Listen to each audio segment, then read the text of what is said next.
अपनी होत्री मेंशन की परंपरा थी कि जब भी दिवाली या होली का फंक्शन होता था, वहाँ पर बहुत सारे गेस्ट आया करते थे, जो कि जितेंद्र जी और रेयांश के अपने पहचान वाले थे। यहाँ पर अभी अच्छी तरह से काम चल ही रहा था कि तभी रेयांश जो जिया के पास आते हुए कहते हैं, मैडम। जिया जो पीछे मुड़कर रेयांश की तरफ घूमते हुए कहती है, क्या बात है, और अभी तक आप तैयार नहीं हुए? रेयांश के हाथ में इस वक्त एक ऑफिशियल बैग था, जो कि वो जिया की तरफ आगे बढ़ाते हुए कहते हैं, जिप खोलो। यह सुनकर जिया उस बैग की तरफ ना देखते हुए अगल बगल देखकर कहती है, क्या बोल रहे हैं आप? आपको पता है यहाँ पर कितने सारे लोग हैं और कुछ गेस्ट भी आ चुके हैं। यहाँ पर ये सब।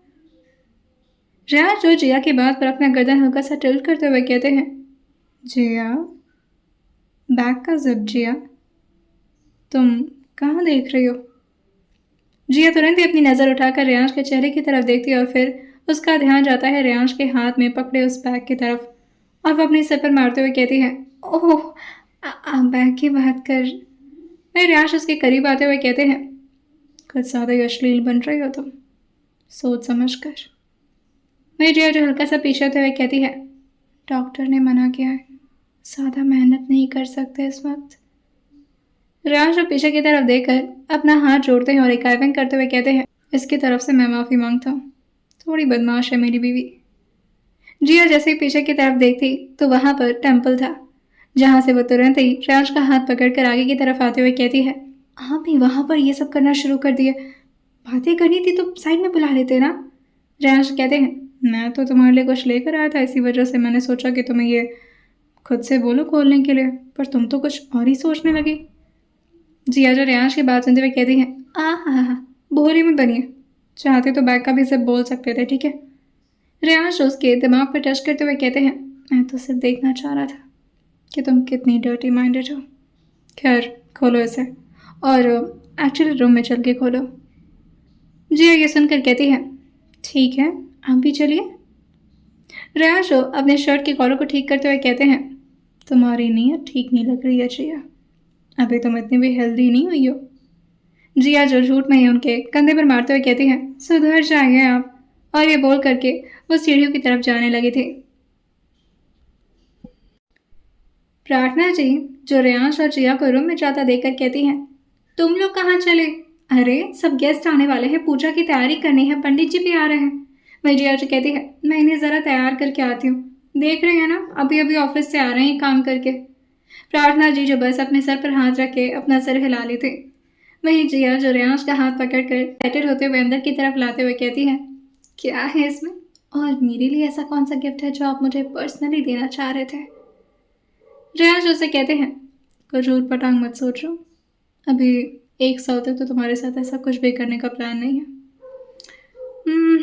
थोड़ी उम्र भी हो जाए तुम्हारी और उसके साथ थोड़ी मैच्योरिटी भी आ जाए। मैं जिया जो कहती है, ओह, मतलब 1 साल तक ब्रह्मचारी बनकर रहेंगे आप?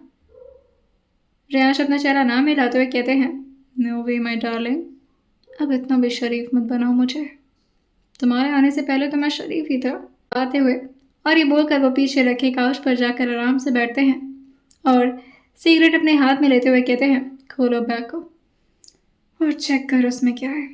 जिया जो बेड पर ले जाकर के उस बैग को रखती है और फिर उस बैग के जिप को खोल करके उसके अंदर से एक बॉक्स निकालती है, जिसे वो जैसे ही बजाई थी उसे अंदर से कुछ सुनाई देता है।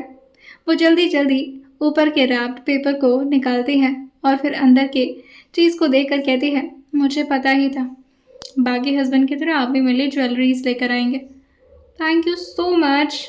लेकिन जैसे ही जिया ने बॉक्स को ओपन किया था, जो अब तक ज्वेलरी का बॉक्स नजर आ रहा था, उसे देखकर जिया हैरान होकर रेयांश की तरफ मुड़ते हुए पूछती है, ये तो चाबी है, और ये क्यों लिया कर दे रहे हैं आप मुझे? रेयांश उसकी तरफ देखते हुए अपने सिगरेट का एक कश लेते हैं और जिया से कहते हैं, आर एम्पायर अब पूरी तरह से तैयार हो चुका है, और वैसे भी ये तुम्हारे नाम पर है तो इसकी चाबी तुम्हारे हाथ में होनी चाहिए। जिया जो रेहान से कहती है, पर मैं इसका क्या करूंगी, मैं क्या वहां की चौकीदार बनने वाली हूँ जो आप मुझसे वहां का गेट खुलवाने वाले हैं? रेहान अपने चेहरे को नाम मिलाते हुए कहते हैं, हमेशा इतना नेगेटिव कैसे सोच लेते हो तुम? थोड़ा तो अपने सोच के स्टैंडर्ड बढ़ाओ जिया। जिया जो उस कीज को लेकर रेयांश की तरफ आगे बढ़ने लगे थे, लेकिन तभी रेयांश उसको रोकते हुए कहते हैं, नहीं, ये तुम्हारी जिम्मेदारी है, इसे तुम ही रखोगी। और अभी ये तो सेकंड नंबर का गिफ्ट है, एक और गिफ्ट तुम्हारा इंतजार कर रहा है, बैग खोल कर देखो। जिया जो उस की को साइड में रखती है और बैग के अंदर अपना हाथ डालती है। जिया जो दोबारा से अपना हाथ अंदर डाली थी और उसके हाथ में एक फाइल आती है। उस फाइल को निकालकर जैसे ही जिया ने देखा था, उसके अंदर कुछ डॉक्यूमेंट्स थे जिस पर रेयांश के सिग्नेचर्स थे। जिया जो उन पेपर्स को पढ़ना स्टार्ट की थी, वो थोड़ा कंफ्यूज होते हुए पूछती है, what do mean by that? अरे एम्पायर। रेयांश कहते हैं, अब ये तुम्हारे नाम। जिया जैसे ही सुनी थी, वो एकदम से अपनी जगह से खड़े होते हुए कहती है, क्या?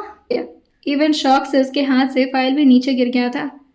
सामने बैठे रेयांश भी अपनी जगह से खड़े होते हैं और सिगरेट को एस्ट्रे में डाल करके जिया की तरफ आगे बढ़ते हुए कहते हैं, और एम्पायर अब से तुम्हारे नाम जिया। जिया जो शॉक होते हुए पूछते हैं, पर मैं ये सब कैसे संभालूंगी? मुझे इतनी बड़ी जिम्मेदारी नहीं संभलेगी। रेयांश उसके गाल पर हल्का सा टैप करते हुए कहते हैं, अब इतनी बड़ी सुपरस्टार बन चुकी हो तो थोड़ी बहुत जिम्मेदारी भी निभाना सीखो। तुम्हारा हस्बैंड अकेले काम करे और तुम मज़े करोगी, हाँ? जिया जो कहती है, मुझसे बस एक्टिंग हो पाती है, अब ये सब नहीं हो पाएगा मुझसे। रेयांश जो कहते हैं, डोंट वरी, आर्य एम्पायर अगर तुम्हारे नाम रहेगा तो यहाँ पर कुछ इलीगल काम करने से प्रॉब्लम थोड़ी कम होगी। जिया ये सुनकर अपने हाथ को आगे की तरफ फोल्ड करते हुए कहती है, तो ये बात थी, आपको इलीगल काम चलाना है और आप अपने नाम से कर नहीं सकते क्योंकि आपने मुझे प्रॉमिस दिया था, राइट?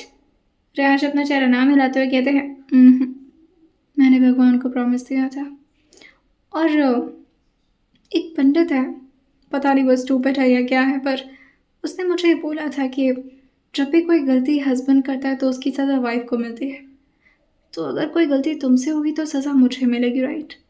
और मुझे सज़ा मिलेगी तो मुझे ज़्यादा फ़र्क नहीं पड़ता। दैट्स वाई आर एम्पायर अब से तुम्हारा और तुम। और ये बोलकर जिया के कमर पर वो हाथ रखते हुए धीरे से उसे अपनी तरफ खींचते हुए कहते हैं, तुम मेरी। जिया जो उनके सीने पर हाथ रख के उनको हल्का सा पीछे की तरफ पुश करते हुए कहती है, ये आप क्यों कर रहे हैं? क्या सच में सिर्फ इस वजह से? क्योंकि नहीं, मुझसे झूठ मत बोलिए, आप कुछ छुपाने की कोशिश कर रहे हैं ना? रेयांश अपने चेहरे को नाम मिलाते हुए कहते हैं, जी नहीं, और तुमसे कोई बात मैं कितने दिन तक छुपा लूँगा? अगर ऐसी कोई बात होगी तो तुम्हें जल्द पता चल जाएगा। खैर, अभी तो आज वैसे भी तुम्हें बहुत कुछ पता चलने वाला है, तो मैं तैयार होकर आता हूँ, तुम चलो नीचे। जिया ये सुन करके पहले तो उस बॉक्स को अपने हाथ में लेती है और फिर फाइल को रेयांश के हाथ में थमाते हुए कहती है, भले ये मेरे नाम है लेकिन काम इसमें मैं कुछ नहीं करने वाली। इसका प्रॉफिट भी आपके नाम, लॉस भी आपके नाम। रेयांश वो फाइल को अपने हाथ में पकड़े जाते हुए जिया की तरफ एक बार देखते हैं और फिर उस फाइल की तरफ देखते हुए कहते हैं, मैंने तो बहुत गलतियाँ की हैं, बहुत सारे गलत काम, लेकिन अब कुछ अच्छा करना चाहता हूँ और ये सब कुछ सिर्फ तुम्हारी वजह से हो रहा है। इसके पीछे कोई खास ऐसी सीक्रेट वजह नहीं है। और अगर होगी भी तो जल्द पता चल जाएगा। और ये बोलकर वो फाइल को वहीं टेबल पर रखते हैं और तैयार होने के लिए बाथरूम की तरफ निकल जाते हैं। थोड़ी देर में नीचे बहुत सारे गेस्ट आ चुके थे।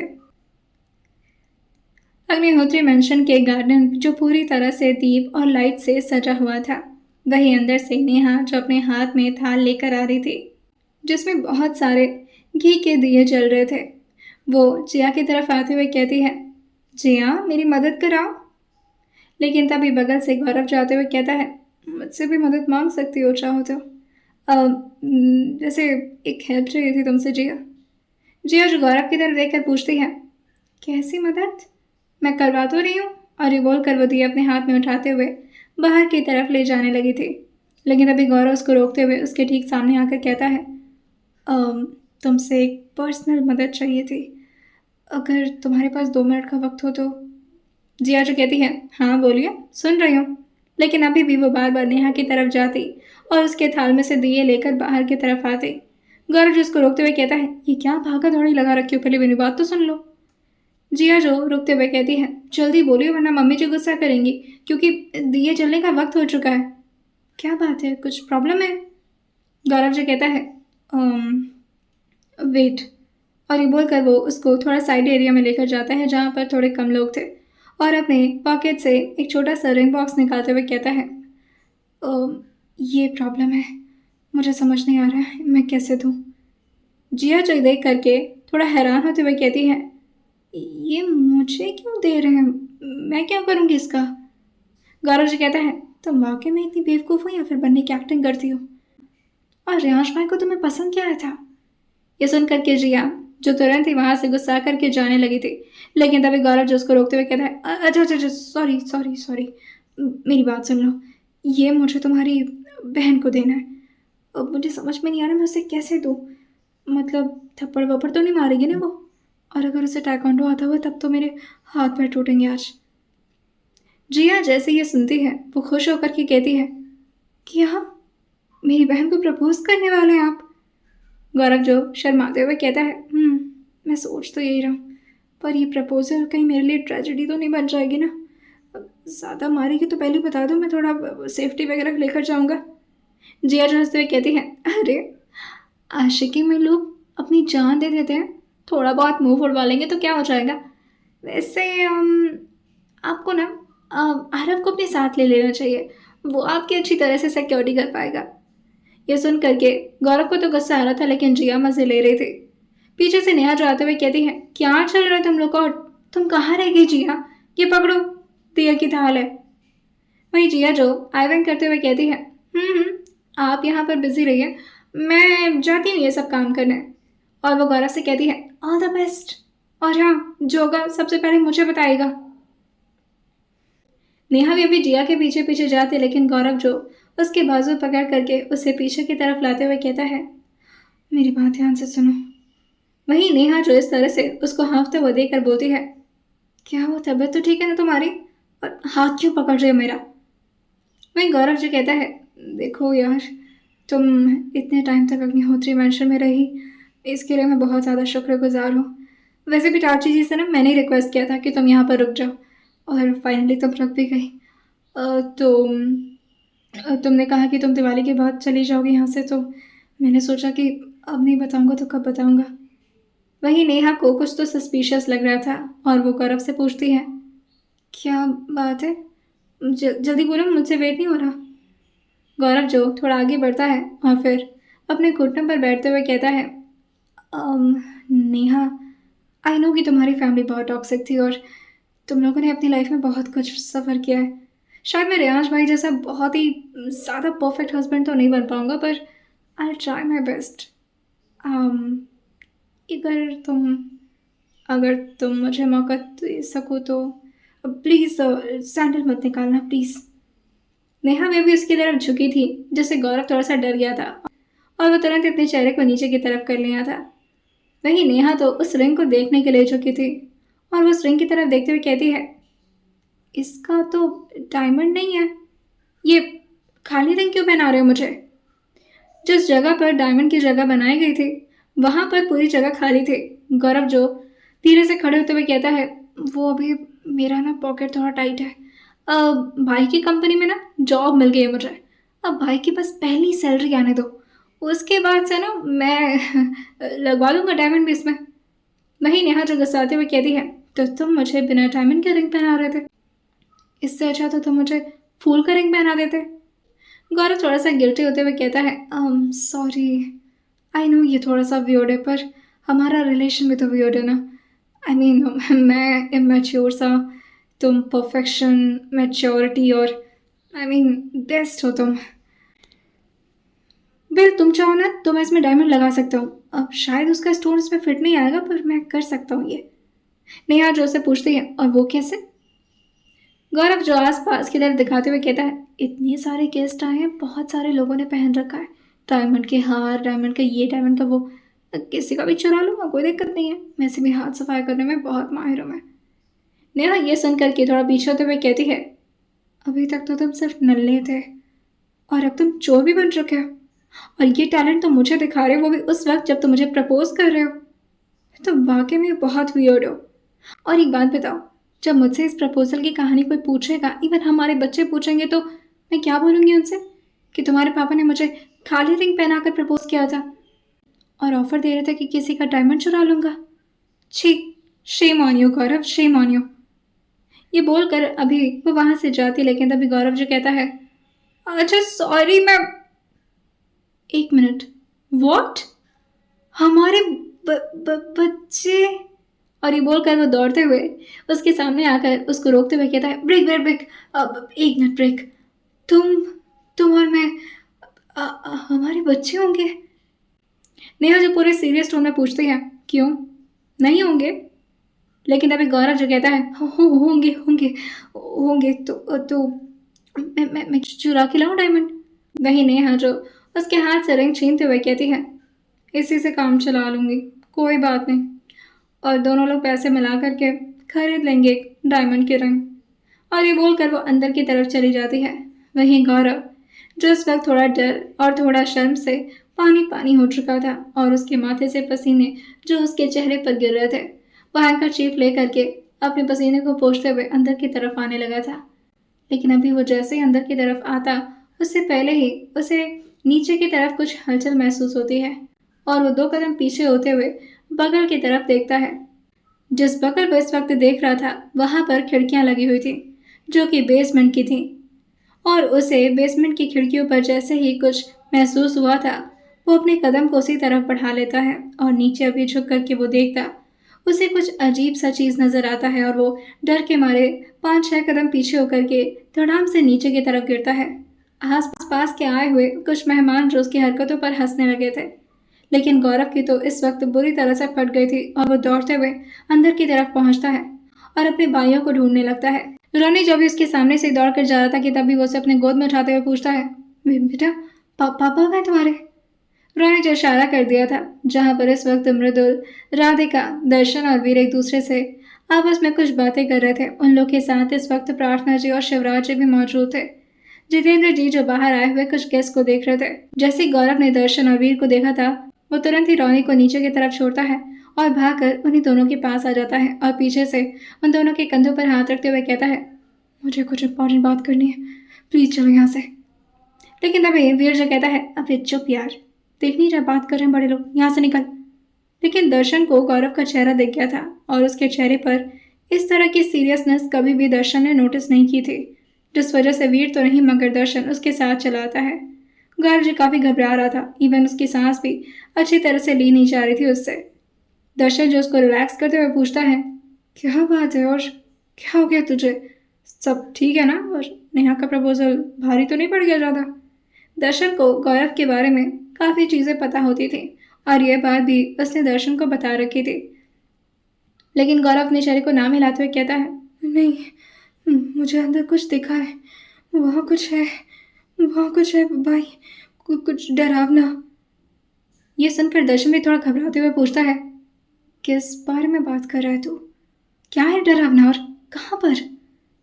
गौरव जी कहता है, भाई नीचे, नीचे कुछ है, मैंने आवाज़ सुनी है और वो आवाज़, आप विश्वास नहीं करोगे, वो आवाज़ बिल्कुल हमारी माँ। अभी उसने इतना बोला था कि तभी पीछे से कोई आते हुए कहता है, गौरव। यह आवाज़ रेयांश अग्निहोत्री की थी, जिसे सुन करके आसपास के सभी लोग रेयांश की तरफ ही देखने लगे थे। जिया भी मंदिर के पास थाल रखती है और अपना हाथ जोड़ करके लक्ष्मी गणेश की मूर्ति को अपने हाथों से प्रणाम करती है और सिर झुका करके अपनी आंखें बंद कर लेती है।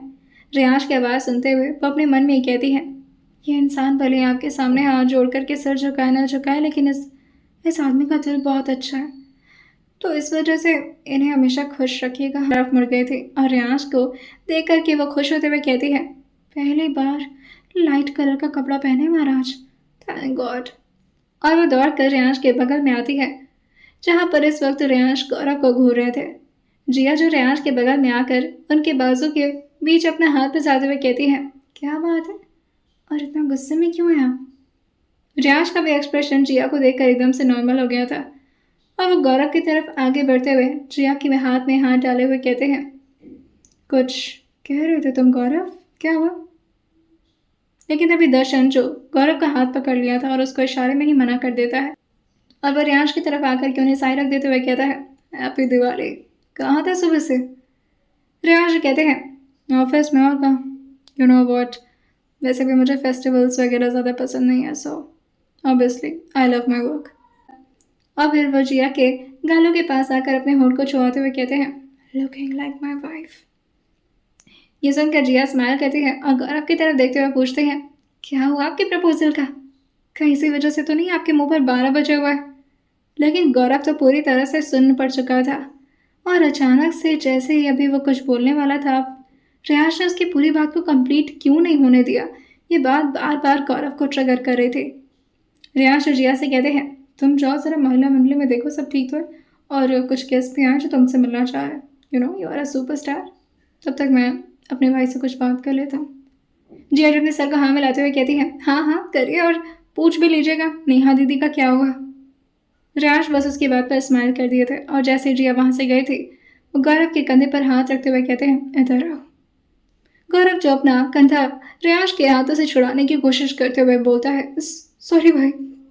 क्या क्या हुआ भाई?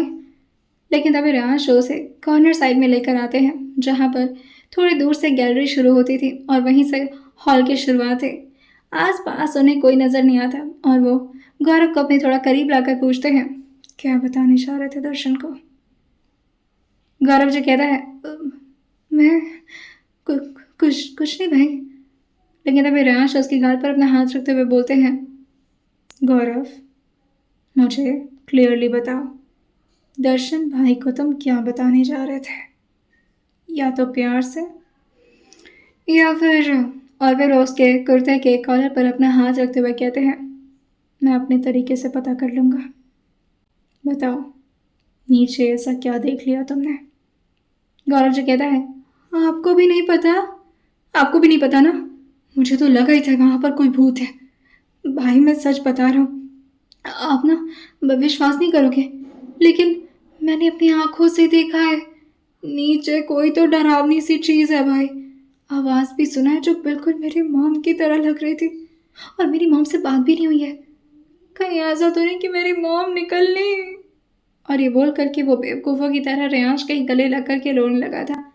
रियांश उसके सर पर हाथ रखते हुए अपने मन में ही कहते हैं, मैं भी किस पर डाउट कर रहा था, गधा है ये। उसकी इन हरकत को देख करके रियांश उसको चुप कराते हुए कहते हैं, ना मुन्ना ना, रोना नहीं, कुछ नहीं हुआ तुम्हारी मॉम को। और बोला तो था आज शायद तुम्हारे डैड से कि आज वो वापस आ रही हैं, और अगर तुम्हें फिर भी देखना है तो तुम नीचे चलकर देख सकते हो। गौरव तो वैसे भी भूतों के नाम से ही डरता था, और बोला वो कि कोई खतरनाक चीज़ देखने में इंटरेस्ट रहेगा। वो तुरंत अपने चेहरे को नाम हिलाते हुए कहता है, इसकी ज़रूरत नहीं भाई, no way, no no need of it. बस आप ज़रा ना वो भूत भगाने वाले बाबा को बुला करके नीचे ज़रा चेक करवा लेना, क्योंकि मैंने अपनी आँखों से देखा कुछ बहुत ही। रियांश उसके मुंह पर हाथ रखते हुए कहते हैं, बस हो गया, जाकर मिठाई खाओ, पटाखे फोड़ो, और इस बारे में किसी को कुछ नहीं बताओगे, ठीक है? गौरव जी कहता है, मैं क्यों बताऊंगा, मैं चलता हूँ। और ये बोलकर वो वहाँ से भाग गया था। जैसे ही वो वहाँ से निकला था, उसके थोड़े ही दूर पर कॉर्नर पे टिका एक आदमी जो उन लोग की बातें ध्यान से सुन रहा था, और वो अपने हाथ फोल्ड करते हुए कहता है, मतलब बेसमेंट में कुछ तो ऐसा है जो रियांश हमसे छुपाने की कोशिश कर रहा है, और गौरव ने वो चीज़ देख लिया है मगर वो समझ नहीं पाया। मुझे वीर को बताना होगा।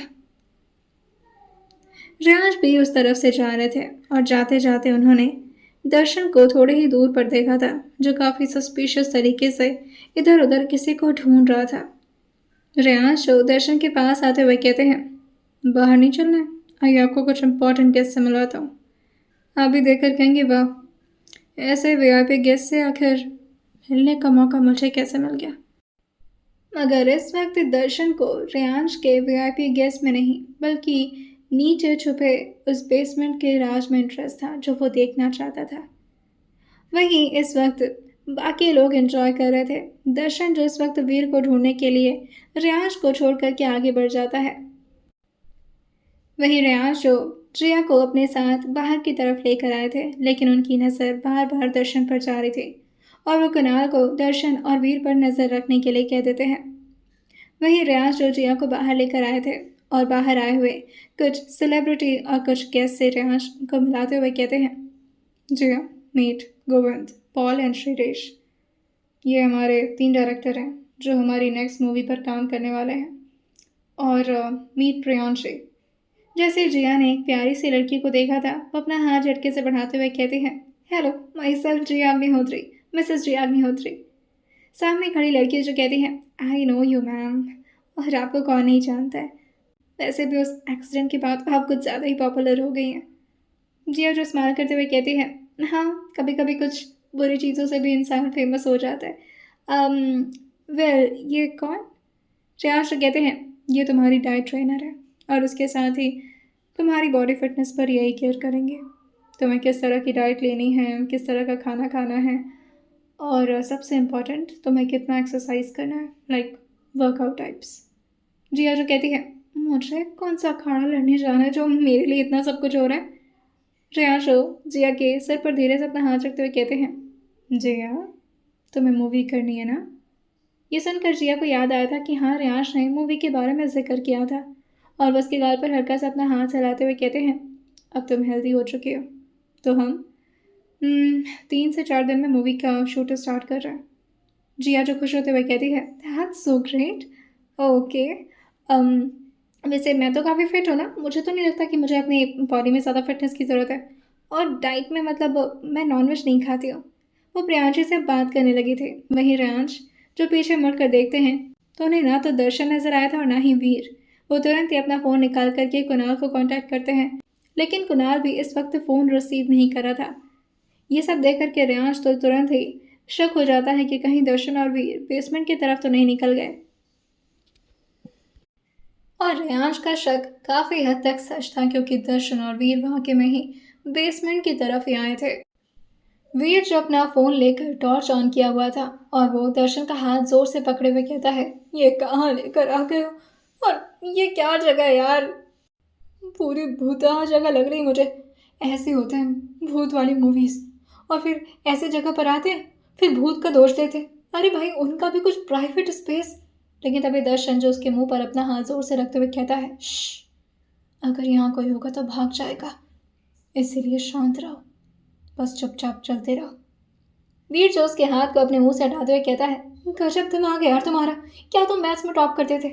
यहाँ पर लाइट इतना जोर से जल रही है, वो किसी को दिखाई नहीं देगा, हमारी आवाज़ सुनाई दे जाएगी। लॉजिकल बात करते हैं, और यहाँ पर क्या देखने आया, कोई खजाना छुपा है यहाँ पर। दर्शन जो कहता है, राज राज है कुछ जो गौरव ने देखा, मगर रेयांश उसके भोलेपन का फ़ायदा उठाकर उसके दिमाग से ये सारी बातें निकलवा दिया। रेयांश का कोई ऐसा सीक्रेट है जो वो हमसे छुपाने की कोशिश कर रहा है।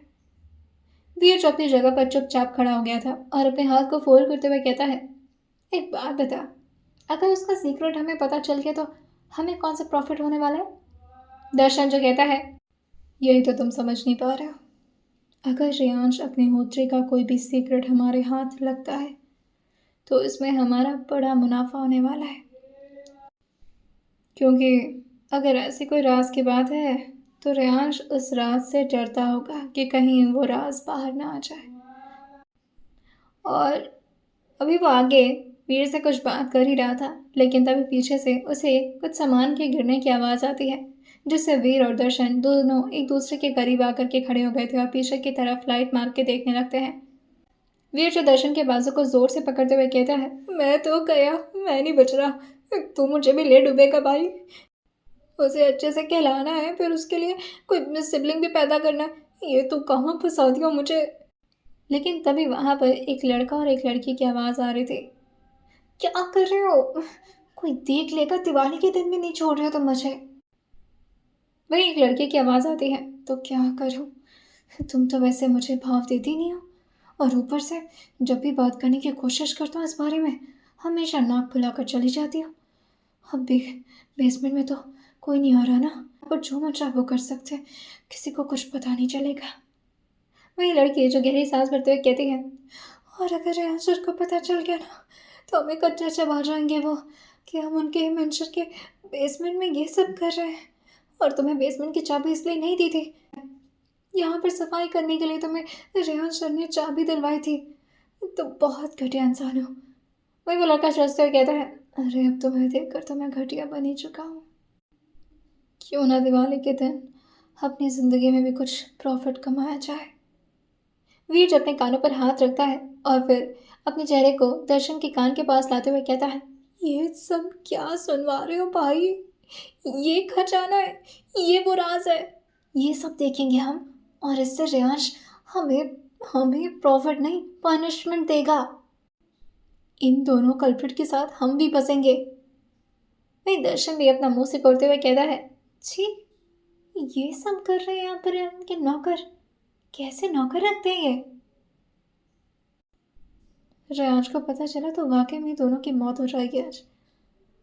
वही वीर से कहता है, जाने दो ना, दो प्रेमियों के बीच में क्यों पड़ना, चलो यहाँ से। दर्शन और वीर जो अब वापस से बेसमेंट के बाहर निकल गए थे, वही ऋषभ अपने दिल पर हाथ रखते हुए कहता है, ओह जान बची तो लाखों पाए। और और ये बोलकर वो सामने खड़ी लड़की को देखते हुए कहता है, लग तो काफ़ी प्यारी रही हो, क्यों ना इस एक्टिंग को रियल स्टोरी में बदल दिया जाए। सामने खड़ी लड़की जो ऋषभ के गाल को जोर से खींचते हुए कहती है, होश में रहो तुम। सर ने ही बेसमेंट का दरवाज़ा खोलने के लिए कहा था ताकि इन दो नमूनों को कोई शक न रह जाए, और ये सब करने के लिए भी सर ने बोला था मुझे, वरना मैं तुम्हारे जैसे चमगादड़ के साथ क्यों चिपकूंगी।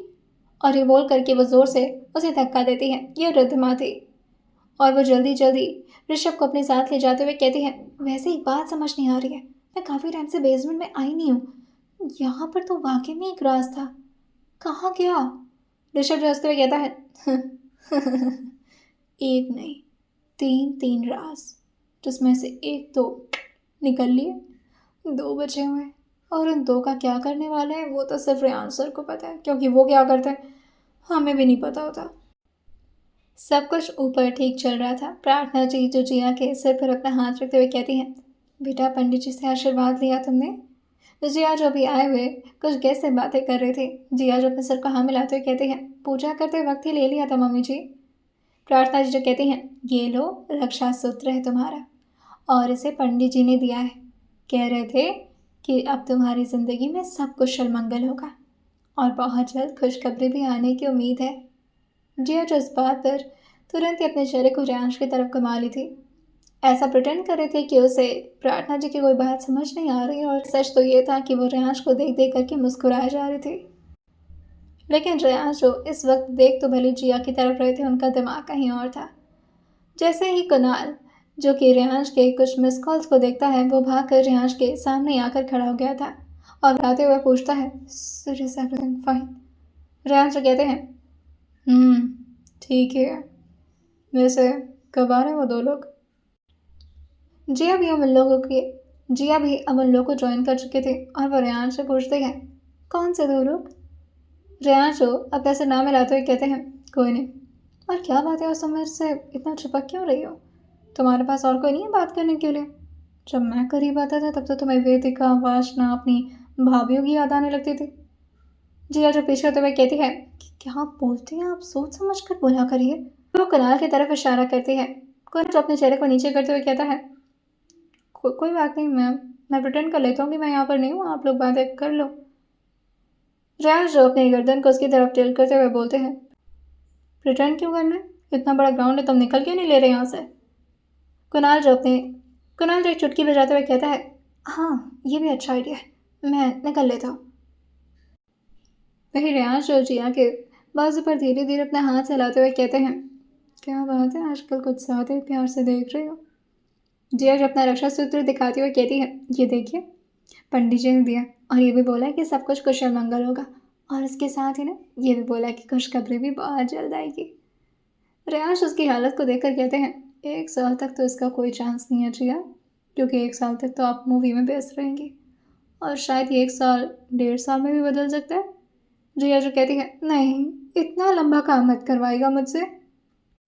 लेकिन तभी रियांश अपने सर को हाँ मिलाते हुए कहते हैं, काम तो थोड़ा ज़्यादा करना पड़ेगा, तुम अग्निहोत्री प्रोडक्शन की बहुत ही फेमस एक्टर हो और तुमसे बहुत मेहनत करवानी है, ऑफिस में भी और बेडरूम में भी। लेकिन तभी सबको चौंकाते हुए सारे लोगों का स्पॉटलाइट बनते हुए दो लोग जो पार्टी में एंटर हुए थे। एक औरत जो पूरी तरह से अपाहिज थी, उसकी एक आंख पर पट्टी बंधा हुआ था, उसका मुंह भी नहीं खुल रहा था और व्हील चेयर पर बस वो एक शरीर की तरह बैठी थी, ना उसके हाथ और ना ही उसके पैर। एक पैर था जो आधा कटा हुआ था और उसके साथ एक ऐसी लड़की जो दिखने में काफी अजीब लग रही थी। सारे लोग उन दो लोग को देख करके अपने चेहरे को दूसरी तरफ करके गॉसिपिंग करना शुरू कर दिए थे। लेकिन तभी शिवराज जैसे ही उस औरत की तरफ देखते हैं वो एकदम से हैरान हो जाते हैं और उनके कदम जो बुरी तरह से लड़खड़ा गए थे।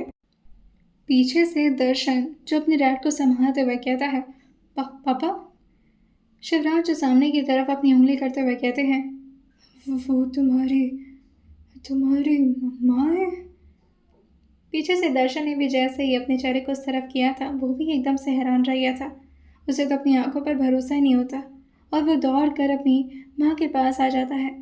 बगल से आ रही लड़की जो उस व्हील चेयर से थोड़ी दूर पर चल रही थी और उसे तो कोई पहचान भी नहीं रहा था। उसके चेहरे पर अभी मास्क लगा हुआ था, लेकिन उसकी शरीर जो जगह जगह से अजीब तरीके से काफ़ी बुरी हो रखी थी और कोई भी उसे देखने में दिलचस्पी नहीं ले रहा था। तभी रेयांश जो जिया से थोड़ा साइड होते हैं और उसी लड़की के ठीक सामने आकर खड़े हो जाते हैं।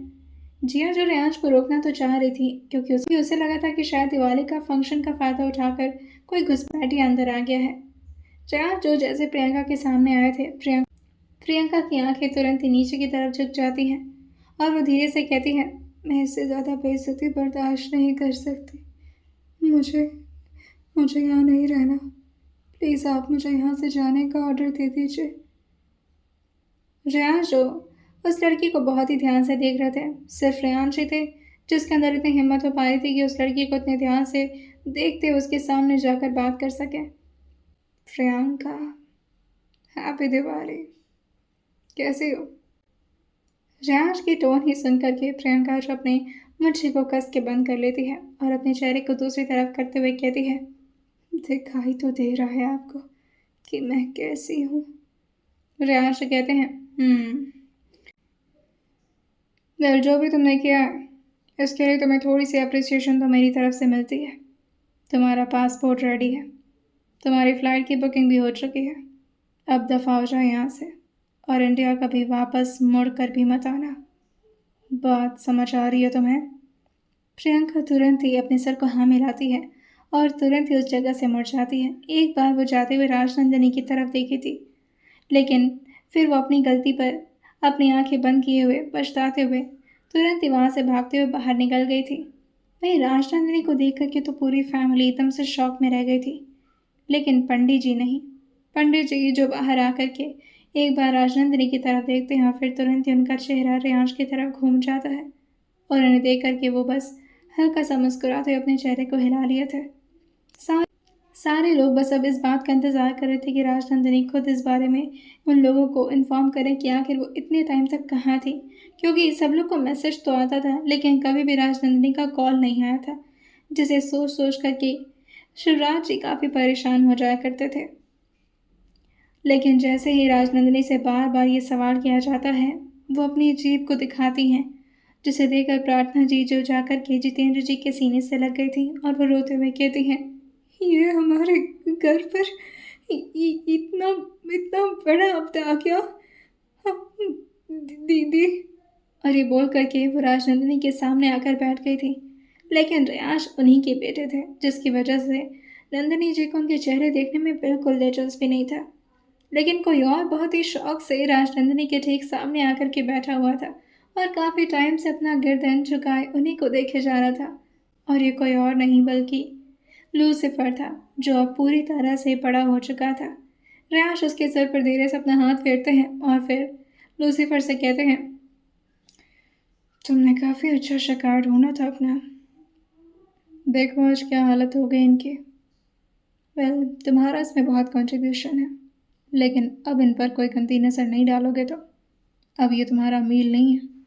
इस घर की सदस्य हैं, एक अच्छी और काफ़ी सुधरी हुई सदस्य। अभी तक तो सब कुछ ठीक था, लेकिन ये सब देख कर के जिया जो तुरंत ही रूम के अंदर चली गई थी। रियाज भी उसके पीछे पीछे आ गए थे, क्योंकि उन्हें भी फैमिली ड्रामा में कोई खास दिलचस्पी नहीं थी। उन्हें तो सिर्फ अपनी वाइफ की खुशी चाहिए थी। जिया के रूम के आने के बाद रियाज भी रूम के अंदर आते हैं और दरवाज़ा अंदर से लॉक करते हुए जिया के पास आकर कहते हैं, क्या हो गया? जिया जो बालकनी से आसमान की तरफ देख रही थी, जहाँ पर लगातार पटाखों की बौछार हो रही थी। आसमान को पूरी तरह से सजा दिया गया था पटाखों से। जिया जो उस तरफ देखती और फिर अगल बगल देखकर कहती है, हर जगह इतनी सारी खुशियाँ हैं, फिर हमारे घर में ये इतनी बड़ी प्रॉब्लम क्यों? हमेशा हम लोग की ज़िंदगी में प्रॉब्लम्स क्यों आती रहती है? ऐसा कैसे हो सकता है उनके साथ? क्या आखिर राजनंदिनी की इस हालत में जिया को इतनी प्रॉब्लम क्यों हो रही है? अब उसके गाल पर हाथ रख करके उसके आंसुओं को पोंछते हुए कहते हैं, तुम कभी नहीं सुधरोगी ना। दूसरों के लिए आंसू बहाना कभी ख़त्म नहीं होगा ना तुम्हारी ज़िंदगी से। वो भी एक ऐसे इंसान के लिए जिसने सिर्फ तुम्हें तकलीफ पहुंचाने की कोशिश की है जिया। क्यों हो तुम इतनी अच्छी? और ये बोल कर रियांश और जिया को अपने गले से लगा लिया था। पैरे को अपने सीने से टकाते हुए कहते हैं, शांत हो जाओ, आज दिवाली है और आज के दिन रोया नहीं जाता, सिर्फ खुशियाँ मनाई जाती हैं। वही जिया जो पूछती है, और वो दूसरी लड़की कौन थी जो उसी वक्त पार्टी में एंटर हुई थी जब बड़ी मॉम आई थी? आप जानते हैं उसे? आप बात भी करने गए थे उससे? उसका तो चेहरा मुझे नहीं देखा जा रहा था, हाथ पैर भी कुछ अजीब से थे, ऐसा लगता जैसे उसे कोई बीमारी हो गई है। कौन थी वो? रियांश धीरे से कहते हैं, मेरी शिकार। जो रियांश अग्निहोत्री के टारगेट में आता है, उसके साथ कुछ ऐसा ही होता है। जैसे तैसे करके रियांश ने अपनी जिया को संभाल लिया था और वो लोग अब डिनर करके एक दूसरे की बाहों में चिपक करके सो जाते हैं। इसी तरह से दिन अब काफ़ी हद तक खूबसूरत हो गया था। नंदिनी जी भी अब लोगों के साथ थोड़ा बहुत नॉर्मलाइज हो गई थी। उनके आसपास हमेशा नर्सेस घूमा करती थी। प्रियंका ने भी अब इंडिया से बहुत दूर अपना बसेरा बना लिया था, और जयशंकर तिवारी जो अभी भी मौत की भीख मांगते थे डॉक्टर से, लेकिन डॉक्टर को ये परमिशन नहीं थी कि वो किसी भी हालत में उन्हें मरने दे। जिया की भी लाइफ अब ट्रैक पर आ जाती है। लगभग इसी तरह से 1 साल बीतते हैं और जिया की दूसरी ब्लॉकबस्टर मूवी की भी अब शूटिंग खत्म हो चुकी थी। आज शूटिंग का आखिरी दिन था। रियांश जो कुछ टाइम से दुबई में थे और वो जिया को लेने के लिए खुद ही आज शूट पर पहुंचे थे। जैसे ही शूटिंग खत्म हुआ था, जिया जो जोर से चिल्लाते हुए कहती है, फाइनली ये वक्त खत्म हुआ। बहुत मार-धाड़ करवाया यार तुम लोगों ने। अब जिया भी लोगों के साथ काम करते करते काफ़ी हद तक लोगों से घुल मिल चुकी थी और काफ़ी हद तक वो एक्सट्रोवर्ट बन चुकी थी। वो अपने हाथ में टॉवल लिए अपने पसीने को पोंछते हुए कहती है, ये लास्ट फाइट सीन था, आइंदा से ऐसा कुछ नहीं कर। लेकिन तभी सामने एक आदमी को देख करके वो एकदम से एक्साइटेड होती है और दौड़ कर तौलिया पीछे की तरफ फेंकती है और उसके गले से जाकर लग जाती है। दोनों हाथों को उस मजबूत इंसान के गर्दन पर लगाते हुए उसी के गर्दन के थ्रू लटक गई थी और जोर से उसे डांटते हुए कहती है, कहाँ थे 2 दिनों से? जब फोन करो तब बिजी हैं, कितना बिजी रहते हैं आप? सुपरस्टार तो मैं हूँ, आप क्या करते हैं? सिर्फ मुझे हुक्म दिलवाते रहते हैं, इससे इतना वर्कआउट करो, इससे इतना काम करो, इससे ये खिलाओ, इससे वो खिलाओ। आपको पता है आज मेरी शूटिंग खत्म हो गई और आपने वादा किया था जैसे ये फिल्म खत्म होगा आप मुझे बहुत सारा खाना खिलाएंगे। रियांश उसको रोकते हुए कहते हैं, शांत हो जाओ मेरा बच्चा, मैं आ गया हूँ ना अभी खिलाता हूँ तुम्हें खाना। आज रात तुम्हारा पेट अच्छे से भरने वाला है। नहीं जिया जब पूछते हैं, किससे भरेगा मेरा पेट? रियांश जो अपने चेहरे को उसके गर्दन के पास ले आते हुए कहते हैं, तुम्हें अच्छे से पता है आज क्या होने वाला है। लेकिन जिया को वाकई में नहीं पता था। वो अपना सिरनामे ला करके रियांश से अलग होती है और फिर थोड़ा दूर जाते हुए कहती है, क्या होने वाला है? वैसे भी मेरी शरीर बहुत कमज़ोर महसूस कर रही है, इस वजह से मैं तो कुछ नहीं करने वाली आज। और अब मुझे और कोई काम नहीं करना। रेयांश को बात ही जिया को ऐसी लगी थी कि वो रात में भी कहीं उससे शूटिंग कराने के तो इरादे से नहीं उसे बोल रहे। और फिर जिया जो आगे कहती है, और वैसे भी फिल्म तो अब खत्म हो गई है, अब क्या करना है? अब सिर्फ मुझे खाना है और बहुत सारा जंक फूड खाना है मुझे। मैं चेंज करके आती हूँ, हाँ। रेयांश अपने सिर को हाँ मिलाते हैं और वो भी सेटअप पे आ करके उसका वेट करते हुए किसी से फ़ोन पर बात कर रहे थे। दूसरी तरफ से कुणाल जो कहता है, सर ऑल सेट। जैसा आपने कहा था बिल्कुल वैसा ही। लेकिन सर वो जगह थोड़ी खतरनाक साबित हो सकती है। मेरा मतलब है सर वो जंगल। मेरे यहाँ से कहते हैं इट्स ओके। और वैसे भी जंगल के सारे दुश्मनों को लूसीफर संभाल लेगा, so don't worry about that. Jia जो चेंज करके वापस आती है और अपना फ़ोन और अपने हाथ में प्रोटीन शेक लेकर के रियांश की गाड़ी में बैठ चुके थे और आराम से पीछे की तरफ लीन होते हुए कहती है, आह कितना सुकून मिल रहा है। अब बस मुझे चुपचाप से घर लेकर चलिए।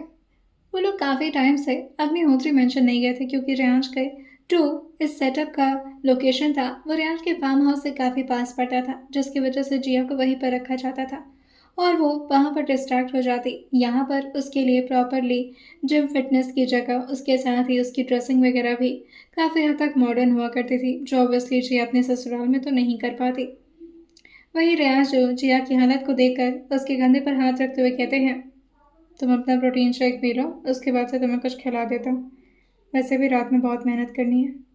यह सुनकर के जिया, जिसका चेहरा रेयांश की तरफ अपने आप ही घूम गया था, अब हल्का सा मुस्कुराते हुए कहती है, "हम्म, कौन सा काम करवाना है आपको मुझसे? देखिए मैं कोई काम वाम नहीं करने वाली, अब मुझे बस सोना है। बहुत फाइटिंग की है आज मैंने। आपको पता है 4 मिनट का सीन रिकॉर्ड हुआ है आज और उसके चक्कर में 4 घंटे का काम की हूँ मैं। और उसके लिए प्रैक्टिस तो पता नहीं कितने महीनों से कर रही थी। रेयांश उसके सर पर हाथ रखते हुए कहते हैं, आई नो। तुम्हें क्या लगता है एक्टर लोग ऐसे ही बन जाते हैं? बहुत मेहनत करनी पड़ती है जिया। और अभी तो तुमने स्विमिंग का कोई सीन नहीं दिया। अरे तो मुझे समंदर में तैरने के लिए बोला जा रहा था। मैंने बोला कि ठीक है समंदर हो चाहे स्विमिंग पूल हो, तैरना तो तैरना होता है। मैं सिर्फ स्विमिंग पूल तक सीख पाई हूँ, उससे ज़्यादा आगे मैं नहीं जा पाऊंगी। और आपको तो पता है ना मुझे ज़्यादा पानी से कितना डर लगता है। जैसे जिया ने बोला था रेयांश को, वो पहला स्विमिंग पूल का सीन याद आने लगता है जब जिया नीचे की तरफ कूदने की कोशिश कर रही थी ताकि वो रेयांश की ज़िंदगी से दूर जा पाए। और वो जैसे नीचे की तरफ कूदती है वो देख कर ही डर जाती है, लेकिन रेयांश ज़बरदस्ती उसको लेकर के स्विमिंग पूल में छलांग मार दिए थे। सोचकर ही रेयांश को हंसी आने लगे थे। जिया जो यहाँ पर अपना दुखड़ा सुनाई जा रही थी और दूसरी तरफ रेयांश हंस रहे थे, जिसे देखकर जिया अपने प्रोटीन शेक के बॉटल से रेयांश के बाजू पर जोर से मारते हुए कहती है, क्या कर रहे हैं, हंस क्यों रहे हैं आप? मजाक उड़ा रहे हैं मेरा ना? आपकी तरह स्ट्रांग नहीं उस वजह से, लेकिन देखिएगा अगले 2-3 मूवी में मैं भी बच जाऊंगी, बिल्कुल लेडी सलमान खान। रेयांश उसे कहते हैं, बोल लो, उसके बाद तुम्हें मौका नहीं मिलने वाला जिया। रेयांश की आंखों में कुछ तो सस्पिशियस था जो जिया को समझ नहीं आ रहा था और जिया उनकी बातों को सुनकर कहती है, मुझे ऐसा क्यों लग रहा है कि आपके नियत और इरादे दोनों बहुत गंदे हो रखे हैं। क्या करने वाले हैं आप आज रात? मैं रेयांश जो बाहर की तरफ जिया को दिखाते हुए कहते हैं, मौसम अच्छा है ना? जिया जो विंडो को ओपन करते हुए कहती है, अच्छा तो है, बारिश होगी ऐसा लग रहा है। वैसे ये रास्ता आपको याद है? रेयांश जो जिया से कहते हैं, ये वही रास्ता है जिया, जहाँ पर पहली बार तुम्हारी नीयत मुझ पर खराब हुई थी और तुम मेरी इज्जत पर हाथ डालने की कोशिश कर रहे थे। इसी दिन मुझे समझ में आया था कि तुम कितनी गंदी लड़की हो। जिया जो बोलती है, व्हाट? मैंने कब ऐसा किया? रेयांश कहते हैं, हाँ तुम्हें मेरा गन देखना था और इवन तुम मेरे गन को छूने की कोशिश कर रही थी, मुझे याद है अभी तक। जिया अपना कंधा उचकाते हुए कहती है, तो गन छूने में क्या दिक्कत है? रेयांश अपनी गाड़ी को अचानक ही जंगल के बीच रास्ते पर मोड़ दिए थे, जिस वजह से जिया जो रेयांश की तरफ देखते हुए कहती है, ये कहाँ जा रहे हैं हम? और रास्ता तो इधर से था ना, आप उधर कहाँ जा रहे हैं? वही रेयांश जिया को एक बार देखते हैं और फिर सामने की तरफ देखते हुए कहते हैं, बस मेरे साथ इस सफ़र को एंजॉय करो, ज़्यादा पटर पटर मत करो वरना तुम्हारे मुंह पर टेप चिपका दूंगा मैं। जिया तो कहाँ शांत रहने वाली थी, वो बार बार लगातार रेयांश से सवाल पे सवाल किए जा रहे थे और लगभग इसी तरह से 15 मिनट का सफ़र तय होता है और वो लोग एक सुनसान जगह पर आकर रुक चुके थे जहाँ पर कुछ लाइट्स वगैरह जल रही थी। रियाज और जिया से बोलते हैं उतरो, लेकिन जिया अपने चेहरे को ना मिलाते हुए कहती है मैं नहीं उतरूंगी जंगल के बीच, ये कौन सी जगह है। रियाज से कहते हैं बाहर आकर देखो जिया, ये एक प्यारा सा घर है जिसमें मैं तुम्हें अपने साथ रखना चाहता हूँ और आज रात हम यहीं पर स्टे ले रहे हैं। जिया जो बार बार मना करती है लेकिन रियाज जो जिया की तरफ का दरवाज़ा भी आकर खोल दिए थे और उसका हाथ पकड़ते हुए कहते हैं चलो मेरे साथ। रियाज और जिया की तरफ देखते हुए कहते हैं काफ़ी थक गई है ना मेरी जान, चलो तुम्हें चलने का मौका नहीं दूंगा। और ये बोलकर वो उसे अपने गोद में उठा लिए थे। वहीं वो धीरे धीरे जिया को अंदर की तरफ लेकर जाते हैं जो कि एक लकड़ी से बना काफ़ी आलीशान मकान था। वो बहुत ज़्यादा बड़ा नहीं था लेकिन फिर भी काफ़ी खूबसूरत और काफ़ी एस्थेटिक लग रहा था। ऊपर थे जिया जो आसपास की जगहों को देखकर अंदर की तरफ जैसे ही आई थी वो रियांश के बाजू पर अपना हाथ मारते हुए कहती है उतारिए मुझे नीचे, और यहाँ क्यों लेकर आए मुझे, देखिए मुझे कुछ समझ नहीं आ रहा है, फिर आप यहाँ इस बीच। लेकिन तभी उन दोनों को वेलकम करने के लिए यहाँ पर लूसीफर जो आस लगाकर बैठा था कि कब उसके बॉस और उसकी लेडी बॉस आ रहे हैं, वो जैसे ही जिया और यांश को आता देखा था वो जल्दी से खड़ा हो जाता है और जिया जो लूसीफर की तरफ आगे बढ़ते हुए कहती है अरे वाह मेरे शेरू, तुम तो बहुत बड़े हो गए, हाँ मेरे बटुक। रियाज जो जिया को वार्न करते हुए कहते हैं एक और बार तुमने से बटुक बोला तो जान लेना चाहिए तुम्हारे होंठ काट लूंगा मैं। तुम उसका नाम लूसीफर से बटुक कैसे रख सकते हो, तुम्हें पता है कितना चीपस्टर नेम लगता है ये। और तुम परसों मेरे एम्प्लॉयज़ के सामने भी इसे बटुक बटुक बुला रही थी, और तुम बटुक आई मीन लूसीफर, तुम भी इसकी बात पर ना ज़्यादा फोकस मत किया करो, ये जब तुम्हें लूसीफर बुलाए सिर्फ तभी तुम्हें इसकी बात सुननी है। जिया हंसते हुए कहती है हाँ आप बटुक को मेरे खिलाफ भड़काएंगे, आपको शायद पता नहीं लेकिन ये अब मेरी टीम में आ चुका है, समझ रहे हैं आप।